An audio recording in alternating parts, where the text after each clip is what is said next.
महमूद मौलवी साहब, मैं आपकी तरफ आना चाहूँगी। ये जो अभी रऊफ़ सिद्दीकी साहब फरमा रहे हैं, आप कराची की सियासत को अच्छे तरीके से समझते हैं, क्या कहना चाह रहे हैं? वो कह रहे हैं मैं तमाम जमातों से मुखातिब हूँ कि MQM की ज़रूरत है, बेसिकली एहतियात का मशवरा दे रहे हैं कि हमारे बारे में बात करते हुए थोड़ी सी एहतियात बरतें।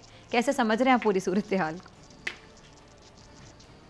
देखिए, मैं इनसे इत्तेफाक हूँ और मैं खास MQM के लिए सारी पॉलिटिकल पार्टीज के लिए कहता हूँ।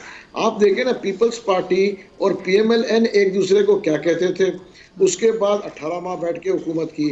PMLN MQM के लिए क्या कहती थी, फिर MQM के साथ जो है अब देखें ना इत्तेहाद किया है। MQM जो है पीपल्स पार्टी के लिए कहती थी, वो उनके साथ हुकूमत में।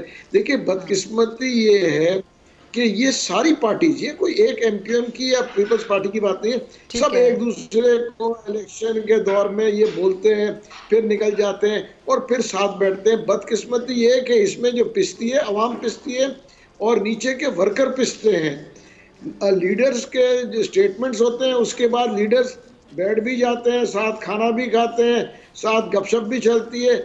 ये जो है, मैं कहूँगा ये ऐसा माहौल होना नहीं चाहिए।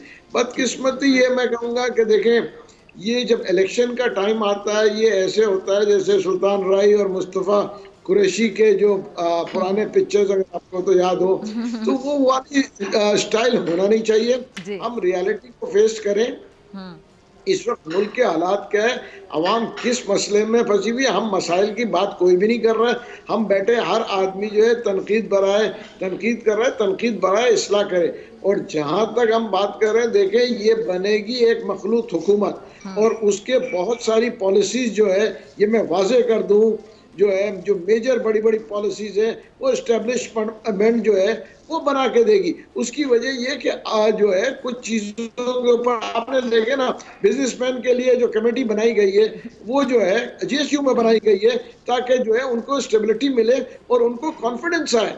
ये हो नहीं सकता कि 2 साल एक पॉलिसी रहे, दूसरे 2 साल दूसरी पॉलिसी रहे, तो इन्वेस्टमेंट कौन करेगा और बिजनेसमैन कहाँ से आएंगे, इंडस्ट्रीज कहाँ से लगेंगी? इंडस्ट्रीज नहीं लगेगी तो रोजगार कहाँ से मिलेगा? रोजगार नहीं मिलेगा तो जो है मैं कहूँगा कि महंगाई तो छोड़ दें, लोग खुदकुशियां करेंगे बेरोजगारी में।